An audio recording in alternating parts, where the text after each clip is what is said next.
Welcome into Sports Memo's betting podcast for Monday, February 24th with Teddy Covers. We're talking presidential odds. Donald Trump versus the Democratic field and the Democratic field overall. But Teddy Covers, welcome in. Happy Monday to you.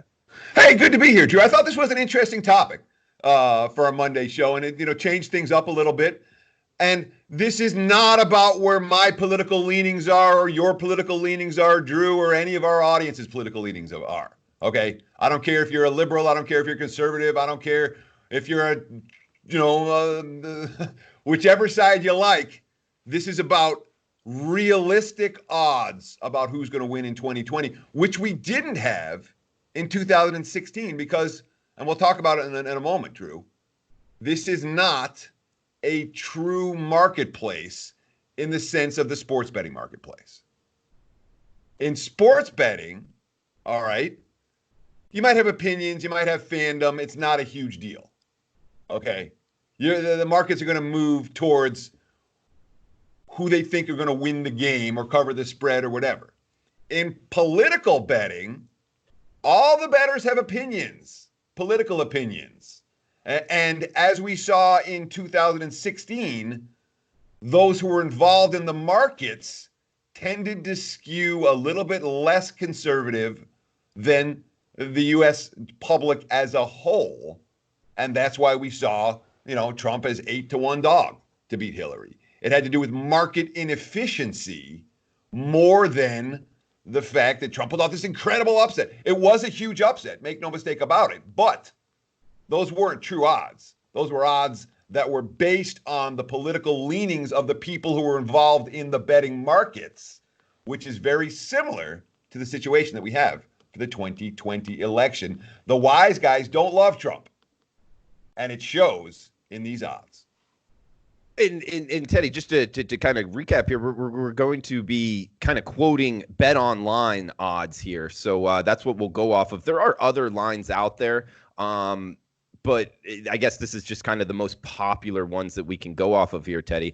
And when you bring up the fact of, where the wise guy leans were and they weren't exactly true odds, is that because the information to get odds has changed over the last decade, even plus, in terms of who's actually going to win? It's very hard to gauge now compared to the past. Not necessarily, no. I think it was bias. I think it was class. Again, if you want to throw out the terminology, it was liberal bias in the betting markets. Okay, they couldn't conceive of enough people in the key states voting for Trump. They recognized that Trump was going to lose the popular vote. And the popular vote and the electoral college vote are two very different things. And when we talk about the odds here, the odds are very similar. Or they're not. I'm sorry. They're different. They're very different. And they deserve to be very different because the U.S. presidency is decided based on the electoral college. And in this system, this constitutionally designed system was designed to make sure that all the states had their rights heard, had their voices heard, back in the 1700s. In the modern era, it means that 40 of the 50 states are out of play. We already know who's going to win at least 40 of the 50 states in November, regardless of who the Democratic candidate is. All right. So it really means that in these 6 or 8 or 10 toss-up states, that's where the election gets decided. And that's where the odds need to be reflective of. Much more than, and we talk about who's going to win, not who's going to win the popular vote, but who's going to win the election. It's about the electoral college. It's not about the popular vote. All right, Teddy. Well, let's start off at the top here. Quoting, again, Bet Online odds. Teddy Covers on Twitter, at Teddy_Covers. I am Drew Martin on Twitter, at Drew Martin Bets. Find both of us at sportsmemo.com. Podcast going each and every day, Monday through Friday, sportsmemo.com, podcast tab, or wherever you download your podcasts at. Also simulcast on YouTube at Sports Memo and at Wager Talk YouTube. Teddy, top of the political card here, we got Donald Trump minus 175 versus the field, in quotations, any other candidate, plus 165. So we're seeing Donald Trump minus 175, field plus 165. Shout out to Bet Online, by the way. That's a pretty tight, that's kind of like a dime line there, minus 175. So, hats off to the bookmaker there. But Donald Trump minus 175, Field plus 165. What are your thoughts, Teddy? So I've done a bunch of research on the history of betting.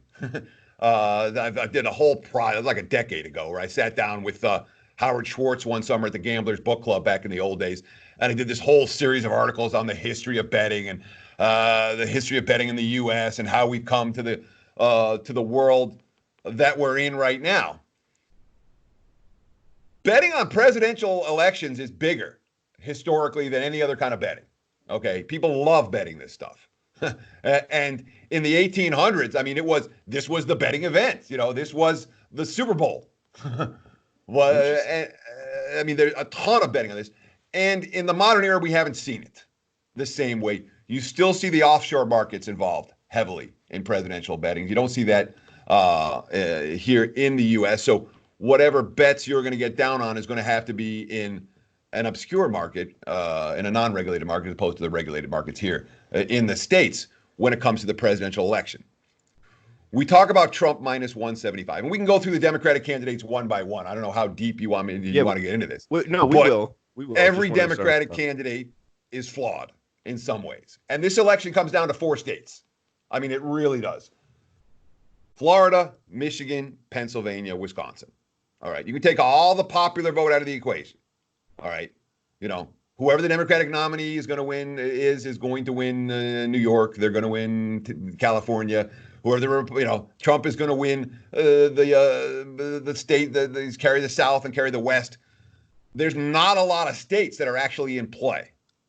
And when you talk about the toss-up states, Arizona comes into play in theory. You have Maine, they talk about as a toss-up. Minnesota, New Hampshire, North Carolina.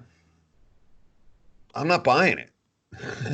I really think it comes down to a very small handful of states that the Democrats need to flip from what happened in 2016. In particular, again, Florida, Wisconsin, Pennsylvania, Michigan. Democrats got to win all those. I don't know if they can. I don't think they can. And when you talk about minus 175, amongst the educated elite, Donald Trump is not the most popular candidate. Those are the people who are controlling the betting markets. Okay? Certainly for presidential candidates.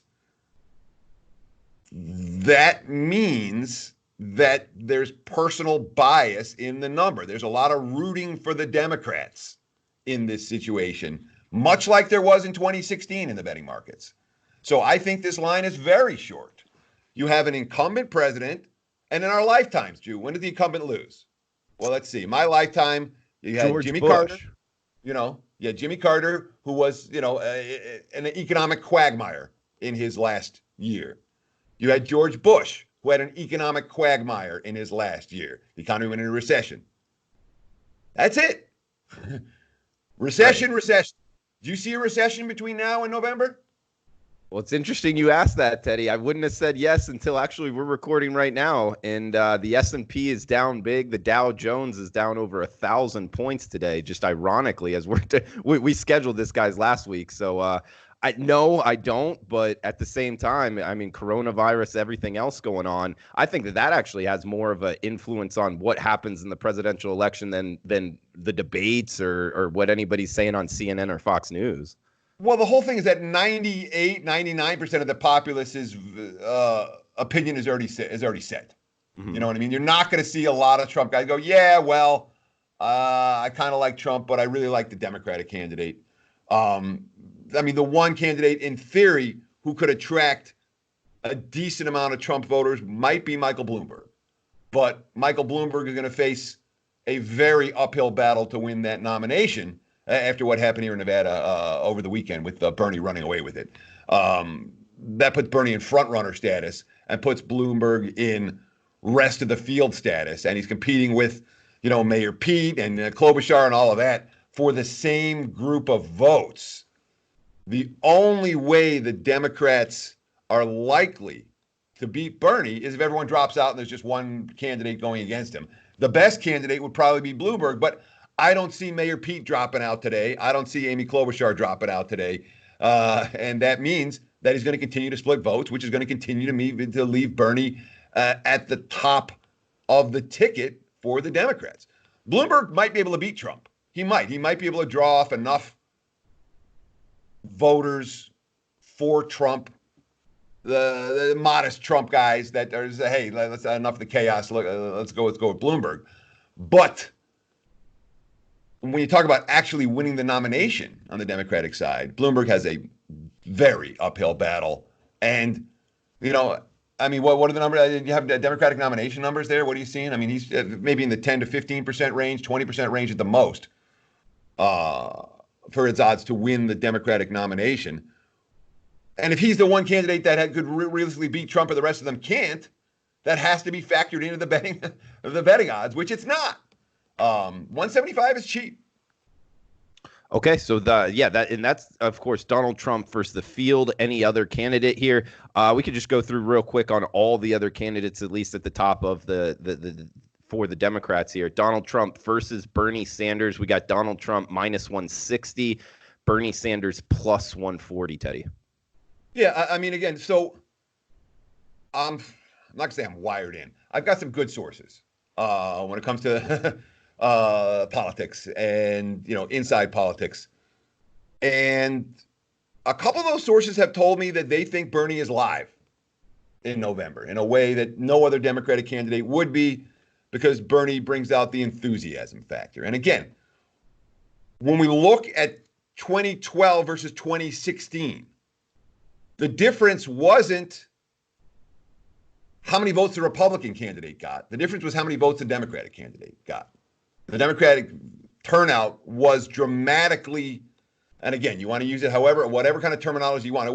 The Democratic turnout was very low in 2016, whether it was suppression, whether it was interference, whether it was a lack of excitement about Hillary.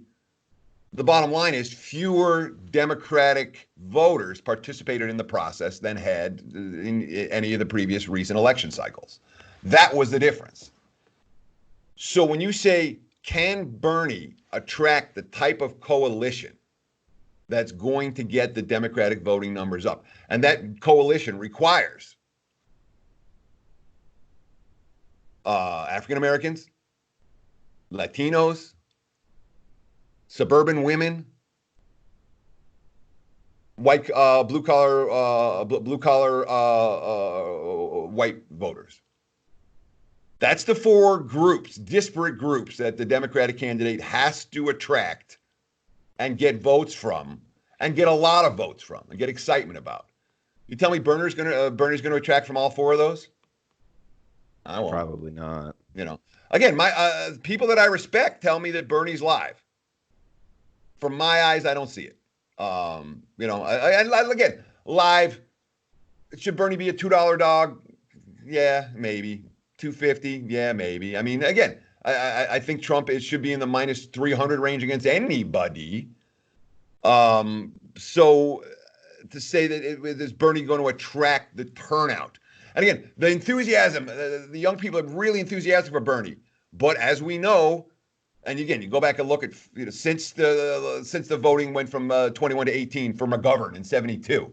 All right, young people don't vote. As enthusiastic as they are, they don't vote the way seniors vote. And the seniors vote is reliably conservative. So feel the burn at plus 140 might not be high enough for Teddy here. We got Donald Trump versus Michael Bloomberg up next on the rotation order here. Donald Trump, and this is the closest one, guys. Donald Trump minus 120, Michael Bloomberg plus 100. So this is almost a pick 'em here. I mean, you know, obviously Donald Trump a minus 20 favorite here, Teddy, but I'll throw it over to you, man. This is a tight race between these two. Well, if Bloomberg wins the nominations, he's live to beat Trump in a way that I don't think any other Democratic candidate is. You know, so if you want to play Trump and then say, all right, well, let's hedge just in case Bloomberg gets the nomination, maybe you put a little something on Bloomberg in this particular matchup. So you could play Trump for the election, and then if the Bloomberg gets the nomination, then you got an out, and you're not screwed.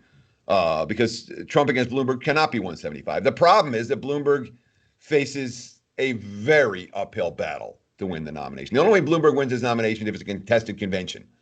All right, because he's not going to get the votes. He's not going to get the votes between now and the end of the primary season in order to win the Democratic nomination.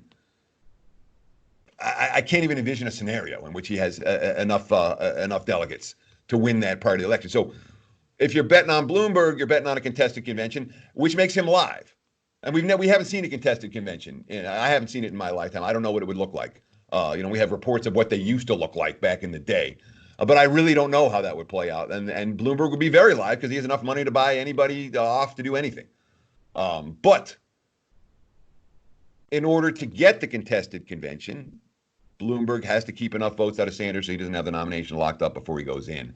And that, to me, again, when you're dealing with you're dealing with two different voting blocks. You have the Democratic liberal base who's going to get involved in the primaries, but then a much more conservative, broader spectrum of electoral voters in the election. And when you talk about the liberal Democratic base in Bloomberg, Bloomberg was elected mayor of New York twice as a Republican. So it's really hard for me to see that liberal base starting to rally around the guy, which means I think he's a long shot to. We haven't seen the contested nomination. I don't think Bloomberg can get enough delegates. He can only win a contested nomination. I don't think that he can. I don't think that he will have the support necessarily to do that. So I would not. Bloomberg versus Trump makes a good matchup for the Democrats, but I don't think Bloomberg can get there. Teddy, this question, I'm just going to shoot it out there. There might be some political buffs out there that come at me, but shows how much I am into politics here, more into the betting side of things. But what exactly is a contested convention? A contested convention means that nobody has enough delegates to secure the nomination before the convention. Everyone votes once; they're locked into the candidate that they that they're the delegate for, and then after that first vote, there will be however many votes is necessary to find until they get somebody to be somebody wins enough votes for nomination. So a contested convention is a nomination where going into the convention you don't know who's going to win the nomination, which hasn't happened in our lifetime. I mean, the last time. I don't remember. I think 64. I think Goldwater was a contested convention in 64. I'm not sure. In the modern era, it hasn't happened. Okay. Someone's always had even Trump, who wasn't, who was getting, 30-35% like Sanders is getting now. Yeah, I remember they talked about that. And there was concern if we have a contested. By the time May and June rolled around, and the other candidates had dropped, Trump had enough, had ample votes to secure the nomination on the first vote. Okay, so Bloomberg having money actually probably helps him. Well, it helps him in the advertising. 1,000 ways. It helps him Yeah. I mean, Bloomberg having money, because you and I were talking off air. You're like, you want to talk about Mayor Pete now? He's the next one up. Sure. I mean, you were saying that you thought Mayor Pete was was the most likely candidate to be able to beat Trump. I don't know that America's ready to vote for a gay president. I really don't. And while historically the younger candidate tends to do very well against the older candidate, and you look at elections where there is a generational divide between the candidates, and it's really strong in favor of the younger candidate. It really is. It's hard for me to. I don't think we're as a country in a place where we're going to elect a gay president yet. I really don't. It comes down to I guess if we can just read it off, I'll throw it over to you, Teddy. And guys, I also wanted to go back to, if you're not really into sports betting, what these numbers actually mean. Like next one up here, Donald Trump versus Pete Buttigieg. We got Donald Trump minus 170, Pete Buttigieg plus 150.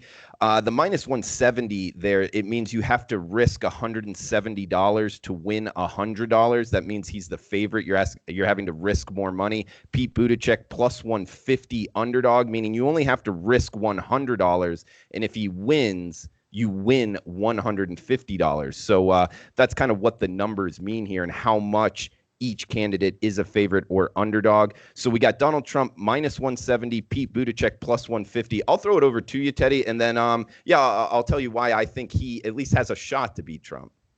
Yeah, the younger candidate wins, but Mayor Pete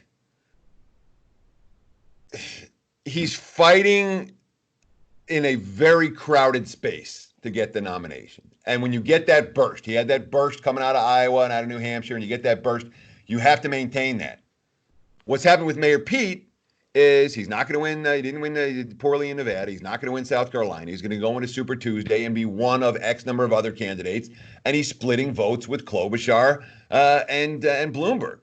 So to see him further down in the field right now, he's in my mind, a prohibitive long shot to make the postseason. To make the to win the nomination.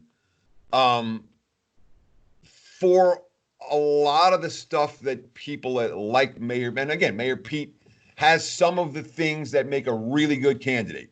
He's got that approachability, that chatability. People like the young guys. There's certainly things in his favor, but he's in a crowded space. And I'm sorry, even in 2020, this country's not ready to elect a gay president. We're not. And I'm confident that would be, regardless of your personal opinions, I don't think the over 50 set's going to vote for a gay president. And that's going to, if Buttigieg is the nominee, Trump minus $3 is cheap, in my opinion. Yeah, heck, there's an argument to that. And as you're talking, I'm starting to think, yeah, you're right. He might not even, he's probably not going to get the Democratic nomination here just because he's starting to get behind. And you're right. It's starting to kind of snowball on him. I'm starting to worry about that as well. What I wanted to bring up, though, Teddy, was it seems like, at least throughout my lifetime, the more kind of likable president, I always call it kind of just the want to get a beer with, who would you choose? Yeah. Up until, Trump versus Hillary, which I don't know if a lot of people would choose to get either. Just that it doesn't. I don't think Trump drinks, and I don't know if Hillary comes off that way. But before that, I feel like the president that, the beer factor, it won every single time throughout my lifetime. Just kind of the likability factor, and he kind of comes off that way with the charisma and the talk and in that. Whereas the other people in the race don't really catch me like that. And I feel like the American voter is more simplistic. You want to dig down deep on the news channels, but really, Obama won on hope and change. Trump won on make America great again. You put it on a poster, you put it on a hat. It's simple, and it's just likability, and that's who people vote for. That's why I think Mayor Pete has a shot. Obama won in 3 days. All right, that was a pick'em election. The economy melted down. John McCain just said, I'm going to go back to D.C., and the markets moved from Obama minus 120 to Obama minus 400 in 3 or 4 days. That was when what was the Wall Street firm collapsed? It was in September. Bear Stearns. No, it was Lehman, wasn't it? Lehman Brothers? Both of them did, yeah. Yeah. But it was in that 3-day stretch that Obama won the election. McCain, it wasn't a runaway from the get-go by any stretch of the imagination. That line was very close to pick 'em prior to McCain's misstep. When you talk about the beer factor, you tell me which Democratic candidate people are going to want to have a beer with more than Donald Trump. Donald Trump plays the everyman very, very well, despite his billionaire status. He plays that role very, very well. People like him. His voters like him in a way that we don't always see on either side of the aisle. The one candidate and Bush ended up losing the second against Clinton. But I mean, I didn't want to have a beer with Dukakis. Bush was not a guy that people wanted to have a beer with. Not that Dukakis was either, but that's the one that I could say maybe the younger guy lost, and the guy that you might want to have a beer with lost. But that's the only one that I can think of. Okay. I don't even really remember that one. I was going more off of like Clinton and then Bush and then Obama. But yeah, you got it right there, Teddy. We got a couple more here, Teddy. We can go off of Donald Trump versus Joe Biden here. Donald Trump minus 160, Joe Biden plus 140. So that's an interesting one, amongst the group, because Biden doesn't attract the liberal base, but Biden's name recognition is enormous. And by the fact that one of the things that candidates struggle with, even Dukakis is a great example where nobody knew him until the year that he's running for president. And sometimes it works where you're an outsider that people don't know of on a national level can come in. I mean, Bill Clinton's the one example where he went from a regional character to a national character and won the election in a relatively short order. But that's not necessarily the MO for the way these contests are working. So Biden's got the name recognition in a real way, and he has intrinsic built-in support. But Biden brings no passion for the young. The younger voter has no passion for Joe Biden, and for the Democrats to actually win, they're going to need young passion. They're going to need an urban turnout, and they're going to need a suburban turnout. And again, I don't see Biden providing at least one of those three. Could he beat Trump? Yeah, in theory he could. But honestly, I think that's a matchup that works well in Trump's favor.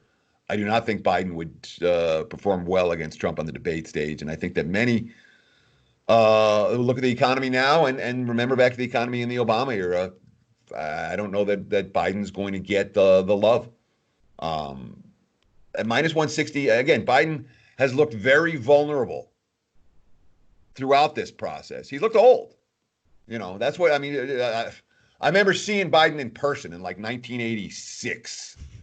And he was young and dynamic. I'm like, yeah, this guy can talk. He's a good. He's been around a long time. I don't think that works in his favor in this. And Biden, the mainstream media's love this Biden thing, and then Biden's a guy, and I don't think he would draw, and I don't think he's the best Democratic candidate to beat Trump. And I at minus 160, I can only lay Trump in that price. But you bring up Biden looks old. I mean, really, they all look old, Teddy, don't they? Biden looks the oldest. Biden and Sanders. I mean, Biden looks, even with Bernie's crazy hair and, the old man look, when Bernie talks, he doesn't sound old. He sounds passionate and the young people love him. When Joe Biden talks, people fall asleep. He's not attracting the surge. So it's and more when about, you look at him, again, he looks old. He does. He looks older than Bernie. But what I was saying is like they all kind of look old. Warren, Trump, Klobuchar, Bloomberg, Sanders. But you're saying that how they speak, they're catching you a little bit better. Yeah, Joe. I mean, yes. Okay. There are times in U.S. history where we've wanted the grandfather candidate. We wanted the nice old man to, the Eisenhower era, the Reagan era. This doesn't feel like that time in America where we want the nice grandfather, president to manage things quietly and calmly. It just doesn't feel like that. You see what I'm saying? Yeah, I'm picking up what you're laying down, Teddy. We got one more here. We'll break down. And guys, we do have a coupon code for the podcast, Chuck695. That's for Dr. Chuck's Major League Baseball full season here. $400 off. It's good for 48 hours. He's a high volume MLB capper. Was up around 30-40% return on investment in the last 30 days of the season last year. So if you're looking for a lot of plays in MLB, check him out, sportsmemo.com. High volume MLB there. Dr. Chuck 695 at checkout. Good for 48 hours is the coupon code, and it will take $400 off. We got one more here, Teddy. Amy Klobuchar versus Donald Trump, and that one is Amy Klobuchar plus 150, Donald Trump minus 170. Do want to throw something out here. I don't think, and this is where I would go in and bet this. I haven't bet anybody, but I don't think she can beat Donald Trump on the debate stage. And that's the same thing why I don't think Bloomberg can win either, because I think Trump will beat both of these two just debating. He's better at doing that. And I don't think she's good enough on the debate stage. I don't think she can win. Well, it's funny because if you watch the 2016, the main debates, the Hillary-Trump debates, mm-hmm. Who won based entirely on your political persuasion. Really? All the Republicans thought that Trump won. All the Democrats thought that Hillary won. And there were very few voters who watched that and changed their minds. Oh, wow, Trump looked worse than I thought he did. I'm going to vote for Hillary now. Or, oh, well, Hillary looked, worse than I thought. I'm going to vote for Trump now. The Democratic voters all thought Hillary won. The Republican voters all thought Trump won, and that was that. I'm with you on Klobuchar having a lot of difficulties against Trump in a lot of different ways, but Klobuchar is not winning the nomination. It's irrelevant. If you want to give your money to the books so that they hold it for a couple of months and refund it, this is your bud to make. Because Klobuchar is not winning this nomination. There's not a scenario that I can picture that puts Amy Klobuchar with the votes to win the nomination. I mean, is there anything you can picture? No, I think it would be tough just because like I've never really heard of her, and on the debate stage she doesn't like kind of take over like I'm saying. So I kind of agree with you. It's kind of tough to catch people's eyes. And also Teddy, I'm not seeing Elizabeth Warren on here. Do you know why she's not on? Did she drop out or? No, she hasn't dropped out yet. But Elizabeth Warren's time is running thin. Okay. I mean, it was Elizabeth versus Bernie for the left, and Bernie's won that. Now the scenario here again, any Democrat that thinks they have a chance at a contested convention may stay in the race longer. I wouldn't be surprised if Elizabeth Warren stays in this race for a while, because in theory, she could be live at a contested convention. And when the voters didn't want to go for Bernie, let's go for someone else to the left. And here's Liz Warren as a possibility. But how realistic is that? I don't know. Liz Warren is no. Klobuchar and Warren have no chance, in my opinion, to win the Democratic nomination. It's tough for a woman. It's tougher for a woman than it is for a man. Teddy, last one I wanted to kind of bring up here is the popular vote. You can bet on that as well. We got Donald Trump versus the field. And this is interesting because Donald Trump was a favorite in all of the matchups here. But talking about the popular vote, guys, Donald Trump plus 155 underdog in the field minus 175. So all of a sudden he becomes an underdog in terms of the popular vote, Teddy.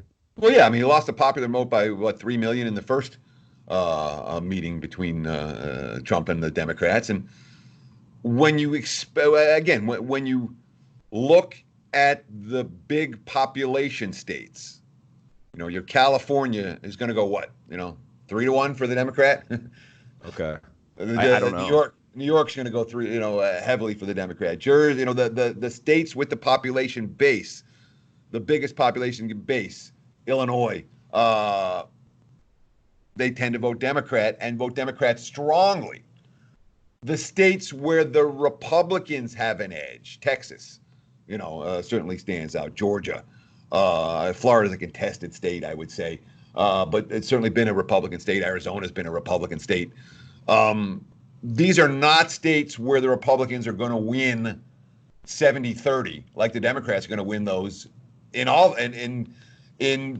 California and New York and all of those. So from a popular vote standpoint, the Democratic candidate already has an edge. That said, that's not a bet I want to make until I know who the Democratic candidate is. Because a lot of this election is going to be, in terms of margins and that sort of thing, it has everything to do with turnout. Turnout has everything to do with enthusiasm and voter suppression. And we need to know if the candidate is going to be someone who Democrats are actually enthused about, or if it's, we just got this guy because maybe he can beat Trump. And then we don't have the level of enthusiasm that perhaps they might need to get the popular vote turnout.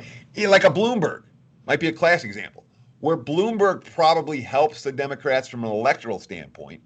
I don't know that he helps them from a win the popular vote standpoint. Good point. Does that make sense? Yeah, it makes total sense. So that's not a bet I would make until I knew the Democratic nominee. No. Okay. The better bet to me right now is Trump to win. Teddy Covers, a man of many talents. He's red hot right now, 11-2, 85% all sports last 6 days. College hoops heating up as well. Guys, check him out, sportsmemo.com. It's $9 Monday. He's got a play up there, West Coast Wipeouts. So late night start here on sportsmemo.com, discounted to just $9. All plays discounted to just $9 at sportsmemo.com. We also got the coupon for the podcast, Chuck 695 at checkout for Dr. Chuck's full MLB season. If you're looking for a high volume MLB handicapper, he's probably your guy. Chuck695 at checkout for $400 off his full season MLB package. Teddy, you want to throw anything else out before we shut this down? I don't know. It was kind of look. It was an interesting discussion. This is the first political podcast I've ever done.